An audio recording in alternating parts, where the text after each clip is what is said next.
gentlemen, we have gathered here together not just to celebrate 400 episodes, but for everyone here listening and watching, hopefully, I think everyone's more interested to see what we come up with for our franchise movie drafts. Our going to be 40 minutes is over, so now we to produce some real content here.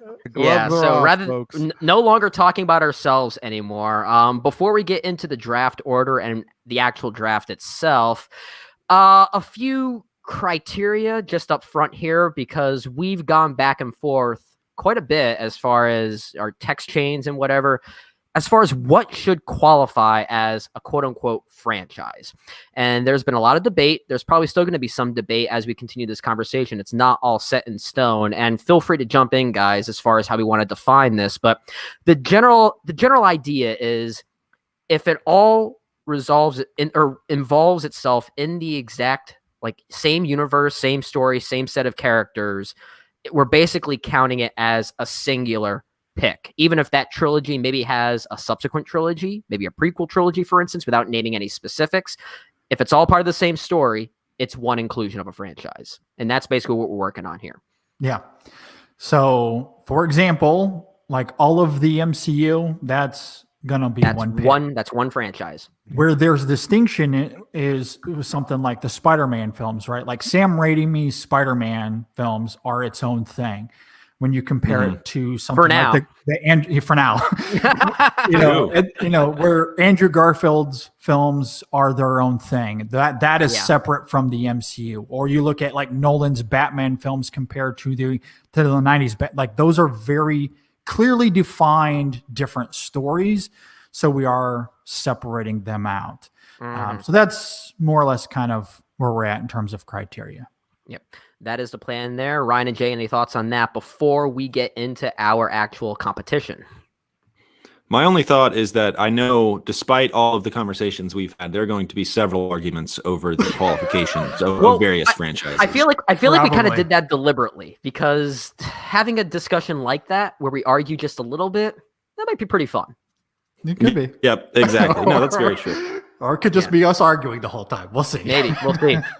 I'm just excited to see it happen and watch this podcast burn. I'm just waiting for it. Here we go. Bring it on. And speaking of letting this podcast burn, I think Ryan's got first dibs to let this podcast burn. I first want to toss it over to you, Ryan, because you're the one that created the draft order here. So why don't you reveal it to us? Well, the draft order tonight, which was done on a randomizer. It was random, yes. It was random. I sent the video. Whether or not these three gentlemen watch the video is up to them. It's 30 seconds. We can watch 4 hours. Yeah, we can watch not. Jay, I knew Jay would not. I knew Jay would not, because he literally asked us before the show, "What's the draft order?" But the draft order tonight is yours truly at the number 1 position, followed by Mr. Brendan Cassidy at number 2, followed by Jay Ledbetter at 3. And rounding us out is, of course, our leader, Mr. JD Durant. And we will be doing the snake draft style. We will be also doing 10 glorious rounds. Yes. Over the topic of, like Brendan said, film franchises, movie franchises, whatever we think those are, discussions abound, all that fun stuff. Yeah, I'm just, and it was kind of my idea to do this. We thought about a bunch of other topics as well. We talked about, movies within our era. We talked about trilogies, though we were going to go down an even darker rabbit hole probably with that. Yeah. We just kind of decided on movie franchises because it feels like something of a broad topic.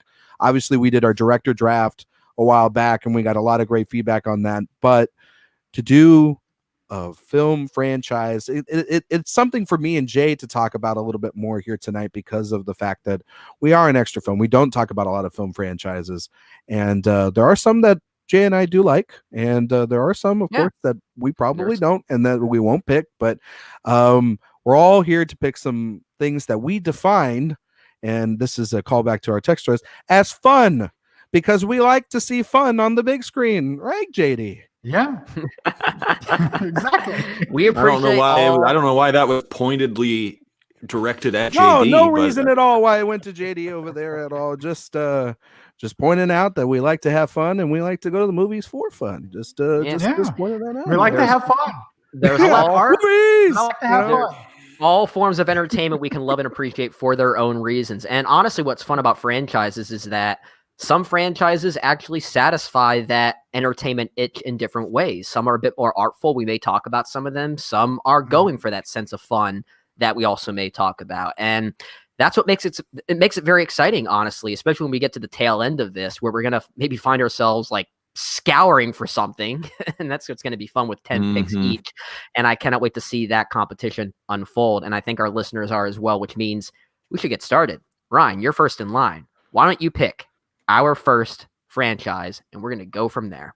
God, this was so tough. I think it was a little bit easier to do the director first pick than it was to do this, in all honesty, because there's so many great franchises that I like. And in that draft, just a callback, the number one overall pick was Martin Scorsese, picked by yours truly.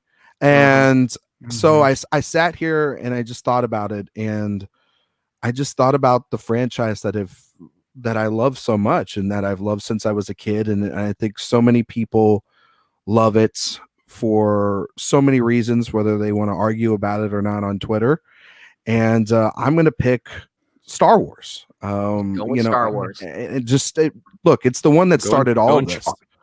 And look, I understand why people get so upset or they get in their corners about The Last Jedi or The Rise of Skywalker or the new trilogy, the prequels, whatever they may be, the spinoff films. It's because deep down inside, we all just love Star Wars. Like, that's really what it's rooted in, whether or not it's also rooted in a lot of other things that I will not talk about. Yeah. It's all based around the fact that Lucas back in 1977 created and started a franchise that we would never think could ever get to the point in which it's at. It's given us so many wonderful characters, so many memorable moments, so many films that I love. Even the worst films in the franchise, and that's including the most recent one, I find some way or another to defend them because of the fact that when I see those stars up on the screen and the text start rolling and John Williams score. Ryan, you do not backtrack on Rise of Skywalker. You liked it. I'm tired of this. I'm saying that right now. With the grain at this point. You liked it flat out. I do. Really I do like it. And it's because, you want to know why? Because it's Star Wars. At the end of the day, it's Star Wars. And I love it. I love Star Wars. Star Wars is great. I could have a million Star Wars movies every single year, and I would be okay with that. Because I love the franchise. This is where this franchise draft is going to be fun, because you can technically argue that Star Wars, of the 9 films, even the 11, if you want to include, the spinoff films that they did too, it can be Half of them are bad. Well, that's the thing. It's a very top-heavy franchise, but the name brand of the franchise is so powerful. Is that going to matter? And that's when it becomes a little bit tricky when picking some of these franchises going forward. But I think it's still a good pick because the name brand itself. I mean, there's an amusement park after it now. I mean, it exists. I'm not just picking it because of the name brand. I generally just love Star Wars, and I don't. People just love the world, regardless of it being a good movie or not within that franchise. The people love. Yeah, the lore is going to carry it. I mean, good. Yeah. I mean, movies, indeed. Yeah, movies. Yeah, especially in mythology and lore. And I guess that's a perfectly fine first pick. Here we go. Thanks, Mr. Cynical. It's a pretty powerful first pick, and I think a lot of people are going to gravitate towards it. For my first pick, though, going from that, this was, again, like you said, Ryan, this is really difficult because do you want to go with the one that has that name brand recognition that's going to carry the weight in and of itself, regardless of the quality of films or the quantity of films? I think I'm going to go a little bit differently as far as that strategy. I'm going to veer at something that I think is representative of everyone here on this show right now, all of our writers, as well as all of our listeners who do cover various age demographics too, because we all grew up with Andy and his toys. Son of a So it might seem like a bit of a out of the left box kind of pick to do this so early, but for only 4 films, the Toy Story franchise, I think, remains one of the most consistent and one of the most beloved because so many people just simply grew up with it. I personally still don't love Toy Story 4, but a lot of people still do. A lot of people still do. And I'm looking at that. Ryan, I know you do. Yeah. Mm-hmm. But even if you just take out the trilogy in a vacuum, it's one of the best movie trilogies of all time, regardless of genre or what it's comparatively to. So for those reasons, just because of the relatability of it, I need to take it early. I really do. No, I think it's a good pick. It's a great pick. Yeah, I mean, I'm so shocked you picked it this early, and I was hoping it'd be there later in rounds, but I love it. I mean, yeah. Honestly, seeing your reaction after I picked it was priceless. that made it worth it. So mad because I had it down on my list. I'm like, okay, I can get this maybe second, third round, and then you just dropped. No, but you're right, and the reason why I also want to clarify this before we continue, and the reason why Brendan, you keep mentioning name brand is like the last draft, and we forgot to mention this earlier. We will be putting up the results of this draft up online for everyone to vote to see who is the winner. Yeah. Our last winner was, of course, Jay, and everybody decided with Jay's picks in the draft for best director. So we will be putting that up for sure. We will be putting that up during this week after the episode drops. That's why it seems like strategy, but it's also we are talking about the movies that we do cherish and love in those franchises that are within them. Yeah. So right. Well, that's what I like so much about this is it reveals a lot about us as movie goers. I think that's, we discover things about each other that we didn't know before when we do these drafts. Like with the director draft, especially, I thought we did a lot of that. So, well, that was one thing my pick Jay. now. Well, Jay, something that you did during that director draft before I cut you off was that you kind of analyzed each of our own psychologies with that one. Like, you sent us a text chain thinking like Brenda's a humane one, Ryan's the blank one. And just based on which directors we picked, that was fun. Jay's the cynical one, believe it or Jay not. Is hashtag Mr. Cynical. Shocking. Yeah. Exactly. All right. Well, okay. So number 3 pick. I've got 2 that I'm weighing very heavily here. This is tough, but I think I'm going to have to go with the trilogy that really launched me into movie fandom. Like the movie that started me off into the direction of loving movies was Raiders of the Lost Ark. So we're going to get the second Lucasfilm franchise here in the first 3 picks, and I am going to take Indiana Jones. Look, the original trilogy, I think all of those movies are genuinely great, and they're all very tonally different. Raiders is kind of like a classic adventure film, that kind of 30s action movie. The second one is like one of the greatest divorce films of all time, with George Lucas going through a horrible divorce and just writing this incredibly dark movie. Rating. Yeah, that and Gremlins basically invented PG-13, and that movie is awesome. I think people need to go back and revisit that one. And then Last Crusade it was kind of like a course correction from that, where it was kind of the most fun of all of them and kind of the silliest, and has some kind of Buster Keaton-y, Charlie Chaplin energy to it. So those are really good. And Kingdom of the Crystal Skull, while far from perfect, I think has a lot of value. I think the highs of that movie are pretty high. The lows of that movie are extremely low. But overall, I think that makes it kind of a middle of the road blockbuster. It's what's weird is that I feel like Kingdom of the Crystal Skull has been slowly getting reevaluated as years have gone on. A little bit, yeah. Well, not that it's being reevaluated as something entirely positive, just that it's certainly the worst Indiana Jones film, but it might not be as bad as its reputation suggests. Right. Yeah, I think that's definitely true.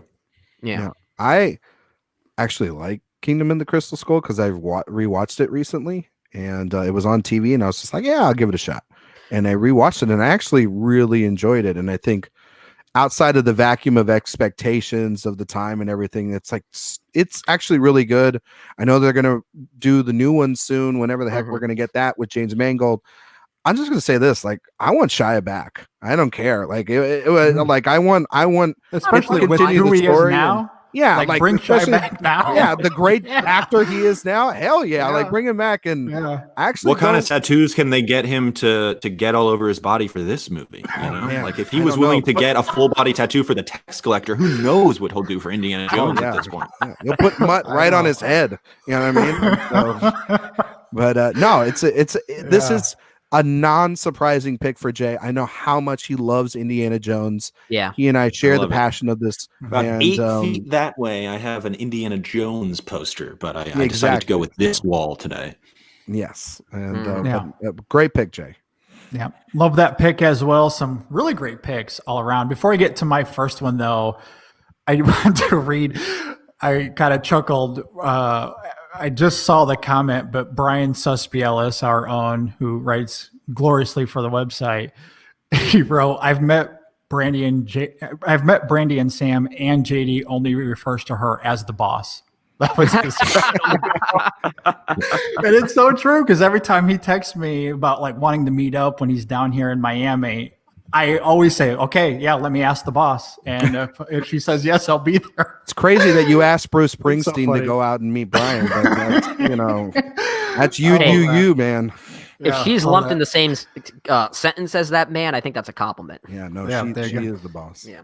All right, so getting to my first pick here, this is a franchise that is also top heavy, much at least how I feel about Star Wars.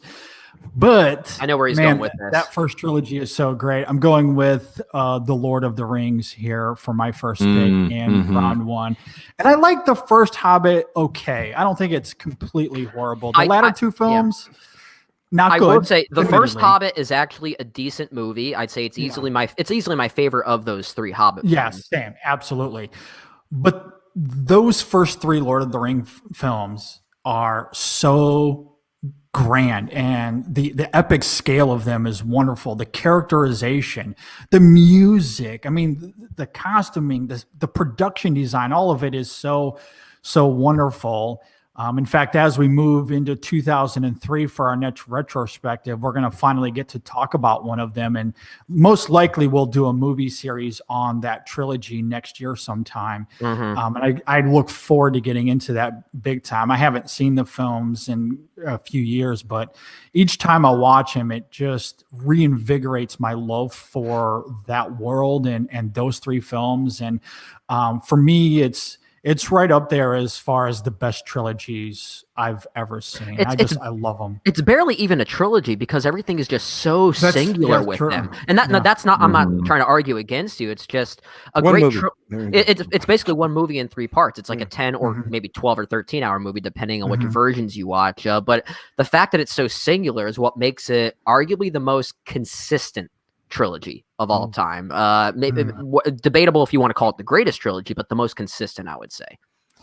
Yeah, absolutely. I mean, really, when you look at the financial risk that they took with that movie, truly one of the craziest things that Hollywood has ever done, financing these three huge movies all at one time, at the same time, just going like crazy.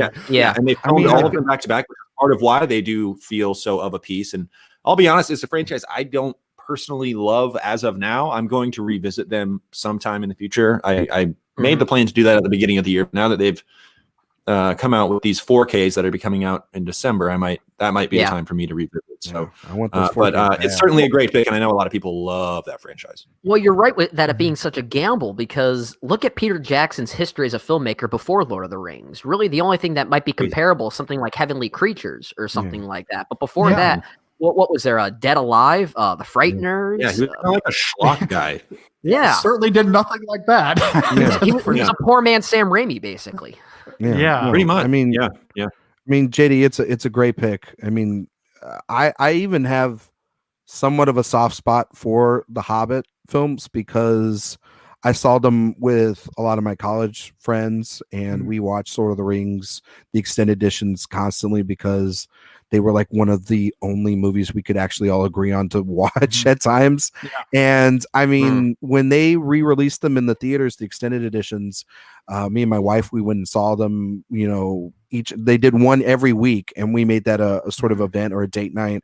I mean, it is a great franchise, even to the point where we went and saw Return of the King, and the sort of all the different people that were in the theater, we were literally sitting next to a bunch of nuns watching Lord of the Rings, The Return of the King, like That's literal incredible. nuns in their outfits and the whole get up. And we were like, and they were happy and excited, and they were like getting cheering, like when the big battle sequences were happening. It was one of the coolest, sort of theater experiences I've ever had. I've also done the marathon at Alamo Drafthouse of the entire extended edition trilogy of Lord of the Rings, one whole day. I would not recommend it unless you have a place with good food like they do, a lot of alcohol, but no, it's a wonderful picnic. Speaking of alcohol, I may get up and get another drink at some point. So if I step away from this live stream, just FYI. There you go. Yeah, I love those. Total pros across the board. Total pros. But yeah, I absolutely love those films. The storytelling, the characterization, the emotion, and because it does kind of work as one long story, like you're saying, Brendan, there's an exhaustive nature to it that I love. Like when you get to the end and Frodo is there and he's just at his wit's end, like you really feel that. It's so palpable. It's that feeling that you get watching like a full-blown miniseries or a full-blown show and you get to its series finale. It's just, it's so ever encompassing. So good. All right. So